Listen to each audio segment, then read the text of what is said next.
नमस्कार, प्रणाम, पैलाग। कैसे हैं आप सभी लोग? उम्मीद करती हूँ कि आप सभी लोग बहुत अच्छे होंगे और मैं भी बहुत अच्छी हूँ और ये भी उम्मीद करूँगी कि आगे भी आप सभी लोग अच्छे रहें, आपका परिवार स्वस्थ रहे, सुखी रहे। तो दोस्तों, आज ना मेरा कोई व्लॉग नहीं है, बस मैं थोड़ा-सा एक वीडियो बनाना चाह रही थी। किसी एक बात टॉपिक पर जो है, एक मुद्दे पर मैं कुछ अपनी भी बातें रखना चाहती हूँ, क्योंकि मेरे पास एक सोशल मीडिया का एक चैनल है, तो जहाँ पर मैं अपनी बात जो है मैं आप लोगों के सामने रख सकती हूँ और उम्मीद करती हूँ कि आप लोग भी अपनी राय जो है इस बारे में ज़रूर मेरे वीडियो में रख सकते हैं। इससे पहले मैंने अभी थोड़ी देर पहले अपने चैनल पर एक वीडियो अपलोड करी थी, जो कि अभी आजकल का एक केस है बंगलुरु का। जो बंगलुरु वाला जो केस है उसका मैंने एक वीडियो अपलोड किया हुआ था, लेकिन कुछ यूट्यूब गाइडलाइन की वजह से जो है मुझे वो वीडियो अपनी डिलीट करनी पड़ी। तो क्योंकि मैंने उसमें वो वीडियो अपलोड करी थी, लेकिन अब मैं चाहती हूँ कि मैं खुद से ही वो वीडियो के बारे में आप लोगों के साथ बात करूँ, क्योंकि जो कुछ शब्द हमारे यूट्यूब में अलाउड नहीं करता है डालने के लिए, वो मैं आप लोगों को यहाँ पर कैसे समझा सकती हूँ, वो मैं आपको समझाने की कोशिश करूँगी। ठीक है। तो दोस्तों, ऐसा होता है आजकल, शायद आप लोग अभी देख रहे होंगे सोशल मीडिया में या हर जगह पे न्यूज़ चैनल पे एक जो ये न्यूज़ है ये हर जगह चल रही है। और मुझे लगता है कि इस समाज में अगर हम लोग रहते हैं तो हम लोगों को इन चीज़ों से अवेयर भी होना चाहिए और हम लोगों को इन मुद्दों पर अपनी बात भी रखनी चाहिए। तो आज जो बात है वो बेंगलुरु का ही एक केस है, जहाँ पर एक युवक है, उनका नाम है अतुल सुभाष। तो अतुल सुभाष जी जो है वहाँ पर एक जो है आज उन्होंने 9 तारीख को जो है उन्होंने अपनी परिवार में अपनी पत्नी की जो प्रताड़ना होती है, अपने पत्नी के जो उनके पत्नी के मायके वालों की तरफ से जो उनको प्रताड़ित किया जाता है, उस वजह से जो है, और हमारा जो न्यायपालिका है, पहले तो मैं इस विषय में जो है सबसे पहले अपने न्याय जो पालिका है हमारी, उनको भी दोषी है पूरे के पूरे। तो उनकी वजह से जो है, उनको किस वजह से इनको इतना मजबूर किया जाता है कि वो आदमी जो है जब तक इस दुनिया से चला नहीं गया तब तक उसने अपने लिए लड़ा, खूब लड़ा, लेकिन उससे जब ये उम्मीद हो गई थी कि अब मैं नहीं इस समाज से लड़ पाऊंगा, क्योंकि जब न्यायपालिका ही आपका साथ नहीं देगी ना, तो फिर आप लोगों को सारी उम्मीद आपकी धरी की धरी रह जाती है। तो वहाँ पर जो है किस तरीके से एक युवक को जो है दुनिया से जाने को मजबूर किया गया, वो सारी की सारी कहानी है और वो मैंने उस वीडियो में वो पूरी की पूरी कहानी जो है वो बताई थी। तो दोस्तों, होता क्या है कि एक आजकल ना हमारे यहाँ पर एक, आप लोगों को भी पता है कि महिलाओं के लिए ना बहुत सारे नियम कानून हैं, जहाँ पर महिलाओं को जो है उन नियम कानून की वजह से बहुत सारा फ़ायदा भी होता है। और बहुत सबसे पहले अगर कोई बात होती है तो किसी महिला की कानूनन रूप में सुनी जाती है। क्यों ऐसा हुआ? क्योंकि हमारे समाज में वो बहुत कुछ हुआ है इससे पहले, जहाँ पर जो है महिलाओं को उनके ससुराल वालों ने सच में बहुत परेशान किया था। और उन सब चीज़ों से बचने के लिए महिलाओं को एक ये लाभ दिया गया था कि आप जो है, अगर आपका परिवार, आपके ससुराल पक्ष के लोग अगर आपको परेशान करते हैं, आपसे दहेज मांगते हैं या आपको किसी भी तरीके से वो परेशान करते हैं, मारपीट करते हैं, तो आपके लिए जो है प्रशासन है, आपके लिए सब कुछ है। सबसे पहले हम लोग आपको जो है इन चीज़ों से बाहर निकालेंगे। लेकिन उसी चीज़ का जो है महिलाओं ने किस तरीके से गलत दुरुपयोग किया है, ये इस कहानी में आप लोगों को देखने को मिलेगी। तो ये जो कहानी होती है ना, ये शुरू होती है अतुल सुभाष नाम के युवक के साथ। और अच्छा खासी जॉब उनकी थी, पढ़े लिखे परिवार से थे और वो बेंगलुरु में जॉब करते थे एआई आर्टिफिशियल इंटेलिजेंस के तौर पर। तो वहाँ पर वो जो बेंगलुरु की किसी अच्छी सी एमएनसी कंपनी में वो जॉब करते थे, और जहाँ पर फिर उनकी जो शादी हो जाती है, शादी होती है मैट्रिमोनियल जो साइट होती है उसमें। तो वहाँ पर एक निकिता सिंघानिया नाम की एक लड़की के साथ उनकी जो है शादी हो जाती है। सब कुछ अच्छा चल रहा होता है, परिवार में सब बढ़िया चल रहा होता है। बाद में जो निकिता और जो अतुल है वो जौनपुर से उनकी शादी हुई। जो निकिता वो जौनपुर की है और जो अतुल सिंघानिया वो बिहार के हैं। तो जौनपुर से जो है उनकी शादी होती है। तो बाद में शादी के बाद वो भी बेंगलुरु में जो है रहने के लिए चले जाती है अपने पति के साथ, और जैसा कि आमतौर पर होता है। इसके बाद जो है उनके जो पारिवारिक लाइफ वो बहुत अच्छी चल रही थी, फैमिली जो उनकी अच्छी चल रही थी। और उसके बाद करीब 1 साल के बाद जो है उनके घर पर एक छोटा सा मेहमान आता है, छोटा सा बेटा उनके घर पर आता है। तो उनके बच्चा भी हो जाता है, फैमिली बहुत अच्छी हो रही होती है। लेकिन इसी बीच जो है जो लड़की होती है, लड़की की जो माँ होती है, वो उनके साथ जो है बेंगलोर में रहने के लिए आती है। यानी कि अतुल जो सुभाष है उनकी जो सास होती है वो वहाँ पर रहने के लिए आती हैं। और उसके बाद ना उनके परिवार में कुछ ना कुछ चीज़ें फिर सही नहीं चलने लगती जाती हैं। और वहाँ पर से क्या होता है, जब उनका बच्चा हो जाता है, बेटा हो जाता है, तो वही जो उनकी पत्नी है वो अपने बेटे को लेकर के अपने मायके में चले जाती है। और मायके में जाने के बाद ना फिर वहाँ पर से वो अपने जो पति है उन पर सारे झूठे एलिगेशन लगाती है, सारे झूठे केस करती है और उस सारी चीज़ों का फ़ायदा लेती है कानूनी रूप से, जो कि महिलाओं को जो है दिए गए हैं। और उसमें वो केस सारे झूठे होते हैं, यानी कि वहाँ पर आप समझ जाइए, सबसे पहले वो दहेज का केस लगाती है, उसके बाद फिर वो मारपीट जो उत्पीड़न होता है उसका केस लगाती है, और उसके बाद जो है वो सारा डाइवोर्स वगैरह जो भी चल रहा होता है वो सारे केस उसके लग जाते हैं जो अतुल के ऊपर है, उनके ऊपर। तो यहाँ पर जो पूरी की पूरी कहानी है ना, मतलब वो आपको ना रुला देगी अंदर से, मतलब झकझोर देगी कि कैसे मतलब एक पत्नी जो है इतनी मतलब इस लेवल तक वो जा सकती है अपने पति को और अपने ससुराल वालों को परेशान करने के लिए। यहाँ पे जो लड़की है, मतलब जो निकिता है, वो अपने हस्बैंड से जो है पैसों की मांग करती है। कई बार उनके हस्बैंड जो उनको पैसे देते हैं, मतलब पहली बार वो जैसे 14 लाख रुपए मांगती है और उसके बाद कभी 5 लाख रुपए मांगती है। इस तरीके से वो जितनी बार मांगती है वो उनको देना पड़ता है उनके हस्बैंड को, नहीं तो वो उसने सारे झूठे केस लगा देते। और यहाँ तक कि जो उनके जो पिताजी हैं, जो मतलब जो लड़की है उसके जो पापा हैं, उनके वो जो है हार्ट अटैक की वजह से उनकी मतलब डेथ होती है। लेकिन वहाँ पर भी वो जो है अपने हस्बैंड के ऊपर उसका आरोप लगा देती है कि क्योंकि मुझसे दहेज मांगा था, इस वजह से मेरे पापा को जो है इस चीज़ का शॉक हुआ और वो मतलब इस चीज़ से परेशान थे और इस वजह से उनको अटैक आया। तो वो वाला केस भी वो वहाँ पर लगा देती है। तो इस तरीके से जो है वो बहुत सारे केस अपने हस्बैंड के ऊपर लगा देती है। तो दोस्तों यहाँ पर हमारे यहाँ पर एक जरिया है कि जो अगर उनका बच्चा है तो बच्चा हमेशा माँ के पास जाता है। आप मतलब अभी अगर आप ये देखोगे केस, तो हमेशा जो बच्चा होता है डाइवोर्स मतलब जब केस अगर कोई चल रहा होता है तो जो बच्चा होता है वो हमेशा माँ के पास जाता है, जब तक कि बच्चा जो 18 साल का नहीं हो जाता है। 18 साल के बाद फिर डिसीजन बच्चा लेता है कि उसको किसके साथ रहना है। तो यहाँ पर वो चीज़ फ़ायदा भी उसने उठाया, अपने बच्चे को अपने साथ लेकर चल दिया। और पिछले 2 साल से वो अपने बेटे को जो अपने उसके पापा से बिल्कुल भी नहीं मिलने दे रही थी। मतलब जितनी भी हेयरिंग होती थी, हेयरिंग में जो है वो कभी अपने बच्चे को साथ लेके नहीं आती थी, हर नियमों का उल्लंघन होता था। और वहाँ पर जो है जहाँ पर वो अतुल सुभाष जी ने बताया कि कम से कम जो है वो 40 बार जो है वो 1 साल के अंदर हेयरिंग के लिए आना पड़ता था उनको, बेंगलुरु से जौनपुर तक। तो बेंगलुरु से जौनपुर का फ़्लाइट का टिकट होता है, खर्चा पानी होता है, आपको जो है लॉयर को पैसा देना होता है, उस चीज़ में कितना खर्चा होता था। और उन्होंने मतलब वो था कि जो है हमारा जो है साल भर का जो है हमें कम से कम जो है 25 छुट्टियाँ मिलती हैं, लेकिन उसके बावजूद जो है मुझे न जाने कितनी बार छुट्टियाँ लेकर जाना पड़ता था। आज अगर मेरी हेयरिंग होती थी तो मुझे आज से जो है फिर 3 दिन या 4 दिन के बाद जो है दूसरी हेयरिंग डेट मिल जाती थी परेशान करने के लिए। तो यहाँ पर जो है जो लेडी थी, वो जो उनकी पत्नी है निकिता सिंघानिया, उन्होंने जो है अपने हस्बैंड से जो है करीब मतलब जो मेंटेनेंस के तौर पर महीने का जो खर्चा था वो 80,000 रुपये की डिमांड करी थी। मतलब 80,000 रुपये मेंटेनेंस का खर्चा मांगा था, जिसमें से 40,000 रुपये तो उन्होंने सिर्फ अपने बेटे के नाम पर मांगा था, क्योंकि बेटा सिर्फ अभी 2 साल का है और बेटे के नाम का जो मेंटेनेंस था वो पूरा का पूरा 40,000 रुपये मांगा जाता था। उसके बावजूद जो उसके हस्बैंड है वो उसे मेंटेनेंस का जो 80,000 रुपये देते भी थे महीने का खर्चा। और लेकिन वहाँ पर क्या होता था कि उसके हस्बैंड ने फिर एक बात रखी कि ऐसे तो ये मतलब अभी जैसे 80,000 रुपये मांग रही है, फिर वो कहेंगे कि नहीं अभी जो है महंगाई है, अभी खर्चा है, अभी ये ज़्यादा हो गया, वो तो उनकी डिमांड बढ़ती ही जाएगी। तो उस चीज़ से भी उन्होंने बोला था कि इस चीज़ को जो है रोका जाए। लेकिन यहाँ पर वो तो छोड़िए, मेंटेनेंस तो वो देते ही देते थे, लेकिन जबकि ऐसा होता है कि जब तक आपका डाइवोर्स नहीं हो जाता है फिर आपको मेंटेनेंस दिया जाता है। लेकिन यहाँ पर डाइवोर्स होने से पहले ही सारा खर्चा पानी जो है वो उसके हस्बैंड दे रहे थे। और जहाँ पर वो लड़की वो अपनी मर्जी से जो है अपने मायके आए थे अपने बच्चे को लेकर के। और ठीक है, अगर तुम्हारे जेन्युइनली अगर ये चीज़ें परिवार आपको परेशान कर रहा है, चीज़ें हो रही हैं ख़राब, तब आप ठीक है। लेकिन आप सिर्फ मतलब जो फर्जी आरोप हैं वो अपने हस्बैंड के ऊपर लगा करके अपने मायके में चले जाओगे, तो वो उस चीज़ के लिए तो मतलब कौन मतलब उनको खर्चा पानी ऐसे में कौन देना चाहेगा। लेकिन फिर भी उसके हस्बैंड देते थे, उसके बावजूद जो है उनके ऊपर ढेर सारे केसेस उन्होंने लगा रखे थे। तो यहाँ पर ना दोस्तों सबसे बुरा तब होता है जब हमारा जो कानून होता है ना वो भी इस चीज़ में चला जाता है। यहाँ पर जो पहले उनका सब कुछ सही चल रहा था, मतलब जो केस वगैरह थे वो चल रहे थे, वो हेयरिंग के लिए आते थे, केस की सुनवाई होती थी। हालांकि इस केस की सुनवाई में फिर उन्होंने बाद में बताया कि जब एक जज हमारी आई, जज साहिबा बोलूँगी क्योंकि वो एक लेडी थी, वहाँ पर ना जब वो जज के सामने ही सारी चीज़ें घूस वो जो होता है ना वो चलने लगा, तब जाके अतुल सिंघा जो सुभाष उनको समझ में आया कि अब मेरा कुछ नहीं हो सकता।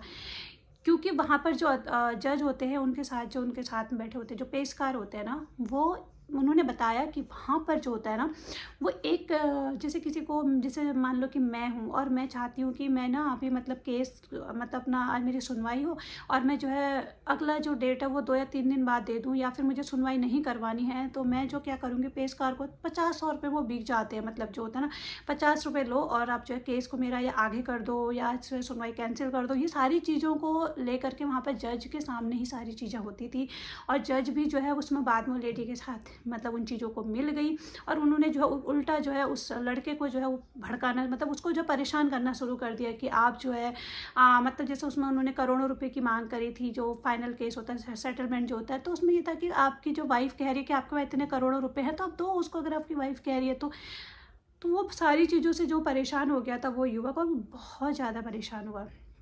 बेटे को जो कभी मिलने नहीं दिया जाता था, मतलब पिछले 2 सालों में एक बार भी वो बेटे को जो मिलने नहीं लेके आती थी, ना माँ बाप से उनके मिलवाती थी, ना उसके अपने मतलब पति से मिलवाती थी।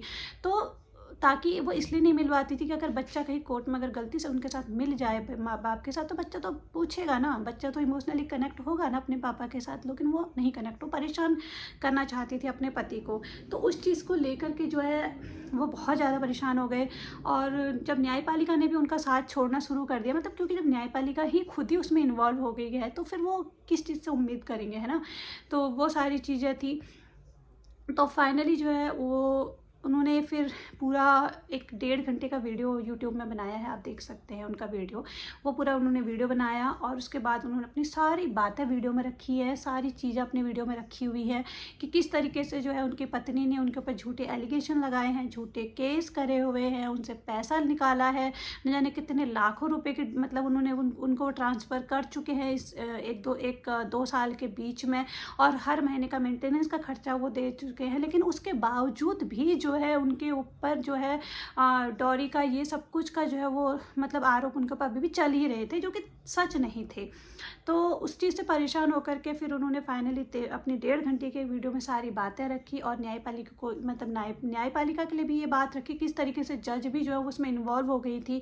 तो उन्होंने फिर ये बोला है कि मुझे इस चीज़ के लिए इंसाफ चाहिए। उन्होंने अपने कुछ बातें रखी हैं कि मैं अगर इस दुनिया से चला जाऊँ तो उसके बाद जो है सबसे पहले तो मेरे बेटा जो है उसको जो है मेरे माँ बाप को दिया जाए, और क्या बोलते हैं मतलब वो सारी चीज़ें मतलब करी जाएँ, और मुझे न्याय दिया जाए। और ये जो मतलब मेरी वाइफ़ है, ये केस को जो है खुद से विड्रॉल ना करने के बजाय जो है इनको समाज के सामने, पूरी न्यायपालिका के सामने जो है माफ़ी मांगनी चाहिए, और जो मेरी केस की सुनवाई हो वो लाइव, मतलब सोशल मीडिया में या कहीं पर भी लाइव सुनवाई होनी चाहिए, ताकि दुनिया जो है उस चीज़ को सुने कि किस तरीके से जो है एक आदमी को एक औरत जो है झूठे एलिगेशन के तौर पर फंसा सकती है। तो वो सारी चीज़ें उन्होंने अपनी रखी, और बाकी अपने जो उनके जो खैर जो उनकी अपनी प्रॉपर्टी वो हिस्सा तो खैर उन्होंने उसमें अपने जो है वाइफ़ को उसमें से तो खैर हिस्सा उन्होंने बिल्कुल मना कर दिया। और बाद में उन्होंने ये भी बोला कि मेरी जो वाइफ़ थी ना, मैं उसको कितना रिक्वेस्ट करता था कि मुझे मत परेशान करो, मैं मतलब ऐसा कर लूँगा। तो वो बोलती थी कि ठीक है तुम कर लो, तुम्हें जो करना है तुम करो, और तुम कर भी लोगे तो उसके बाद जो तुम्हारे मम्मी पापा है ना, तो उनकी जो ज़मीन है वो भी तो मेरा हक है ना उसमें, मैंने तुमसे शादी करी, मैं तो उनसे निकलवा लूँगी, तुम्हें जो करना है कर लो। मतलब वो इतनी मतलब क्या बोलूँ, तो उनका मतलब वो ये सब चीज़ें उन्होंने बोली। और उसके बाद जो उन्होंने बहुत सारी बातें अपनी रखने के बाद फिर उन्होंने फाइनली वो करीब 25 या 26 पन्नों में उन्होंने पूरी कहानी लिखी है, अपनी जीवन की कहानी लिखी है, जिसमें बहुत दुखदाई उनकी है ये। तो उसके बाद फिर उन्होंने जो है अपने बोला कि अब ठीक है मैं थोड़ा सा अपने परिवार वालों से बात करता हूँ। उसके जस्ट बाद जो है उन्होंने वो सारी चीज़ें कर ली। फ़िलहाल अभी वो दुनिया में नहीं है। और ऐसे बहुत सारे लोग हैं, सोशल मीडिया में भी मैं बहुत सारे लोगों के केस सुनती हूँ जहाँ पर जो मतलब जो वाइफ़ होती है ना, वो फ़र्ज़ी केस करने के जो है मतलब वो चीज़ें करती हैं कि फ़र्ज़ी केस हस्बैंड के ऊपर कर दो और जो है पैसा उनसे ऐंठ लो, शादी करो, केस करो और उसका डाइवोर्स के लिए अप्लाई कर दो और उनको लटका के रखो और उसके बाद जो है उनसे पैसे लेते रहो। देखो दोस्तों, ऐसा है ना, ये जो नियम है, जो ये हमारे यहाँ पर बनाया गया था, जो डॉरी का जो था ना, जो भी हमारे लॉ में जो लाए गए थे, वो नियम इसलिए बनाए गए थे क्योंकि पहले क्या होता था, जेन्युइनली जो है, जब किसी महिला की जब कोई लड़की जो है शादी करके अपने ससुराल में जाती थी, तो ससुराल में पहले ऐसी चीज़ें बहुत होती थी कि जो है दहेज के लिए जो है लड़की को बहुत परेशान किया जाता था। और कितनी लड़कियाँ आप लोगों ने देखी होंगी कि जो है जल करके अपने आप को ख़त्म कर लेंगी, या कितने तरीके से जो है मतलब लड़कियों के साथ अत्याचार हुआ था। वो टाइम था। लेकिन उसके बाद क्या हुआ था, सरकार ने जब ये देखा कि ये बहुत ज़्यादा हो रहा है, तो सरकार ने फिर इस चीज़ को जो है कानूनन रूप से जो इस चीज़ में अपना मतलब पक्ष लिया और बोला कि अब जो है दहेज जो भी लेगा वो एक अपराध है। ठीक है, तो वो इलीगल हो गया था। तो उस चीज़ में भी कानून मतलब बोला था कि आप जो है जो भी पहले तो देखो मतलब पहले तो इस चीज़ के लिए मना कर दिया था कि कोई भी जो लड़का होगा, जो जो लड़के पक्ष के लोग होंगे, वो कोई ज़मीन जेवर और जो भी मतलब ये पैसे होते हैं, जो कैश होता है, वो सब नहीं ले सकते। वो सारा का सारा डॉरी में आएगा। और उसके बाद जो अगर कोई देता भी है, किसी रिश्तेदार भी अगर किसी को देते हैं, कोई गिफ्ट के रूप में भी अगर आपको देते हैं, तो आपको वो लिखित रूप में जो सरकार के पास होना चाहिए कि हाँ, ये हमने स्वेच्छा से दिया है, और लिखित रूप में सारी चीज़ें होनी चाहिए। लेकिन उसके बाद भी चलो, ये तो खुलेआम जो है इसकी धज्जियाँ उड़ रही हैं, आज भी उड़ रही हैं। होता है, बहुत बहुत लड़कियों के साथ ऐसी नाइंसाफ़ी होती है, आज भी होती है, ऐसा नहीं है कि नहीं होती है। लेकिन इसके आड़ में जो है कुछ लेडीज़ होती हैं, कुछ महिलाएं ऐसी होती हैं जो इस चीज़ के आड़ में जो है गलत इसका फ़ायदा उठा रही होती हैं।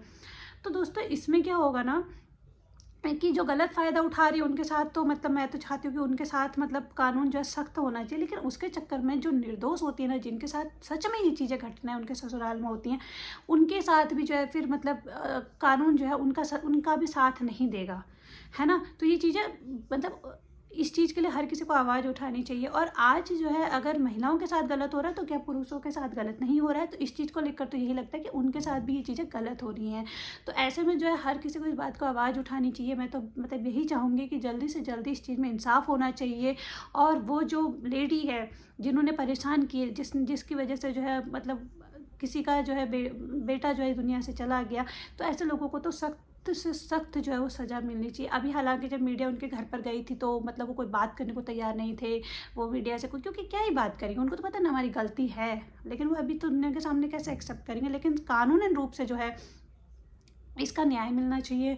और सबसे बड़ा इमोशनल चीज़ पता है कहाँ पर आई, जहाँ पर उस लड़के ने ये बोला कि अगर मुझे न्याय नहीं मिलता है, मुझे न्याय नहीं मिलता है, तो जिस जौनपुर के जो कोर्ट है वहाँ पर जो मेरी सुनवाई चल रही थी ना, उसी के गटर में जो है, वहाँ के जो गटर में, वहाँ पर मेरी अस्थियों को बहा देना, उस पर बहा देना। लेकिन उस अस्थियों को घर मत लेके आना। उन अस्थियों को गंगा जमुना में नहीं बहाना है, उनको उस न्यायपालिका के सामने बहाना, ताकि उनको दिखे कि कैसे तुम्हारी वजह से जो एक निर्दोष आदमी दुनिया से चला गया। कानून का जो गलत इस्तेमाल करके किस तरीके से उस लड़की ने जो है एक आदमी की ज़िंदगी बर्बाद करके रख दी। उसके परिवार वाले कितने परेशान हैं, उसकी माँ कितना रो रही है, वो छोटा सा बेटा जो सिर्फ 2 साल का है, उसको तो कुछ पता ही नहीं है। और वो चीज़ से जो है वो बाद में जब इन चीज़ों को लेगा, तो कितना मतलब चीज़ें मतलब गलत होंगी ना। तो बस मैं इस मुद्दे पर बात रखना चाहती थी। और आप लोगों की भी मैं चाहती हूँ कि आप लोग अपनी राय इसमें ज़रूर दें। और एक सामाजिक होने के नाते हमें इन चीज़ों पर आवाज़ उठानी चाहिए। और मैं अपने चैनल के माध्यम से भी ये चीज़ें मतलब मुझे लगता है कि हमें करनी ही चाहिए, हमें इस बारे में बात होनी चाहिए। तो यही मतलब मैं कहना चाहती हूँ। और बहुत बुरा लगा, मैंने वो वीडियो सुनी, मैंने वो पूरा 1.5 घंटे का वीडियो क्लिप जो था वो पूरा सुना। उसमें सारी धाराएँ मैंने देखी, कितनी कितनी धाराएँ उसके वो लड़के के ऊपर लगाई थी। और मतलब रोंगटे खड़ी करने वाली कहानी वो पूरी उन्होंने अपनी सुनाई थी। सोचो कि कोई इंसान ही दुनिया से जा रहा है, और उससे पहले वो 1.5 घंटे का अपना वीडियो बना रहा है। वो किस बेबसी में वो वीडियो बना रहा होगा। और बिना किसी वजह से एक पढ़ा लिखा लड़का, एक अच्छी खासी नौकरी करने वाले लड़के को जो उस लड़की ने सिर्फ पैसों के लिए जो है उसे परेशान किया। तो बस मैं यही बात आप लोगों के सामने रखना चाह रही थी। और अगर मेरे से कहीं गलतियाँ हुई होंगी तो आप लोग प्लीज़ मुझे इस चीज़ के लिए माफ़ कर देना। क्योंकि इन मुद्दों पर बात रखना मैं मतलब अभी शुरू कर रही हूँ, तो मुझे भी नहीं पता, क्योंकि बहुत सारी चीज़ें ऐसी होती है जो हम गलत बोल जाते हैं। लेकिन अगर मुझसे कोई गलती हुई होगी तो आप लोग प्लीज़ मुझे माफ़ करना। और हो सके तो आप ये वीडियो को जो है ज़्यादा से ज़्यादा शेयर करना, इसलिए शेयर करना ताकि ज़्यादा से ज़्यादा लोगों तक ये बात पहुँचे, और जिनके आसपास में अगर ऐसी चीज़ें हो भी रही हो ना, तो वो भी अपनी आवाज़ उठाएं। मतलब यहाँ पर मैं ये नहीं कहूँगी कि जो है महिलाओं के साथ आज गलत नहीं हो रहा है, होता है, महिलाओं के साथ आज भी गलत होता है, लेकिन कुछ ऐसी महिलाएं ना जो कानून का गलत उपयोग कर रही हैं, गलत उनका मतलब जो कानून का दुरुपयोग करके जो है वो जो है इन चीज़ों का फ़ायदा उठा रही हैं, तो वो चीज़ के लिए आवाज़ उठानी है। जिन महिलाओं के साथ सच में गलत हो रहा है उनके लिए भी आवाज़ उठानी ज़रूरी है, लेकिन ऐसे लोगों के खिलाफ तो ज़्यादा से ज़्यादा सख्त कार्रवाई होनी चाहिए जो झूठा केस करते हैं मात्र कुछ पैसों के लिए, और मात्र उस आदमी को जो है परेशान करने के लिए। तो और ऐसे मतलब बहुत सारे केस होते हैं। मैंने अभी मतलब बहुत सारे सोशल मीडिया में भी ऐसे केस हैं, अभी मैं आपको चैनल का नाम नहीं बताऊँगी, पर उनके साथ भी मतलब ऐसा होता है कि बच्चे को सबसे पहला जो है ढाल बनाया जाता है, यानी कि बच्चा अगर है आपके पास तो आपने वही सबसे बड़ी आपकी ढाल है। आप उसको बिल्कुल मत मिलने दो अपने पापा को, उसके पापा के साथ, ताकि मतलब बच्चों आदमी है ना वो बच्चे को लेके तड़प उठे, है ना। जबकि इस कानून कहता है कि आप जो है बच्चे को मिलाओ, आप बच्चे को मिलाओ, लेकिन वो नहीं मिलाते। केस मतलब वो हियरिंग पे हियरिंग चलती है, हियरिंग पे हियरिंग चलती हैं, खुद अटेंड नहीं करना, लॉयर के थ्रू अटेंड करवाने से बहुत सारी चीज़ें होती हैं जहाँ पे ये कानून जो है। और सबसे इसमें हमारे साथ क्या है, जब मैंने इस चीज़ के बारे में देखा, तो हमारे यहाँ पर देश में ना जजों की कमी है। और मतलब जज जो है अगर हज़ारों के केस है तो उसमें 10 या 15 जज, हज़ारों मतलब लाखों के केस में 10 या 15 जो है जज ऐसे हैं, और करीब 4 करोड़ केस ऐसे हैं जो सिर्फ दहेज के ऊपर है। उनकी सुनवाई कब होगी नहीं पता, सालों लग जाते हैं, लटक जाते हैं केस, तो वो सारी चीज़ें हैं। तो चलिए, इस बात पे अगर आगे कोई चीज़ें आएंगी तो मैं उस बारे में भी बात रखूँगी। और फ़िलहाल जो है आप लोग इस वीडियो को ज़्यादा से ज़्यादा लोगों को शेयर करें, बस यही मैं उम्मीद करती हूँ आप लोगों से। चलिए फिर अभी मैं ये वाला वीडियो यहीं पर बंद करती हूँ, और आप लोग अपना प्लीज़ ध्यान रखिए। और अगर आपके आसपास में भी ऐसी कोई चीज़ें हो रही हों, घटनाएं, तो उस चीज़ के लिए आवाज़ उठाएं और सही जो है कानूनन उनको जानकारी दें। और पर यहाँ पर तो भाई दिक्कत भी यही होती है कि हमारे कानून भी जो है इनमें सच में कभी कभी अंधा हो जाता है। जब कानून का जज ही उनसे मिल जाए तो फिर न्याय से क्या उम्मीदें कर सकते हैं। बस मैं यही कहूँगी, कभी हार नहीं माननी चाहिए। उस युवक ने हार मानी, मैं तो कहती हूँ लड़ना चाहिए, अंत तक लड़ना चाहिए। और नहीं मिल रहा था तो फिर फैमिली कोर्ट से हाई कोर्ट जाओ, हाई कोर्ट से सुप्रीम कोर्ट जाओ, लेकिन मतलब उसमें जो उन्होंने बोला ना कि मतलब मेरी वजह से जो है, मतलब मैं जिस उम्र में मेरे माँ बाप को जो है मेरा सहारा मिलना, मतलब मेरा सहारा होना चाहिए, उस उम्र में मैं अपने माँ बाप को जो अकेला छोड़ के जा रहा हूँ। कितना रोया होगा वो आदमी उस समय, है ना। तो चलिए फिर, भगवान करे कि ऐसा किसी के साथ भी ना हो। और चलिए मैं रखती हूँ।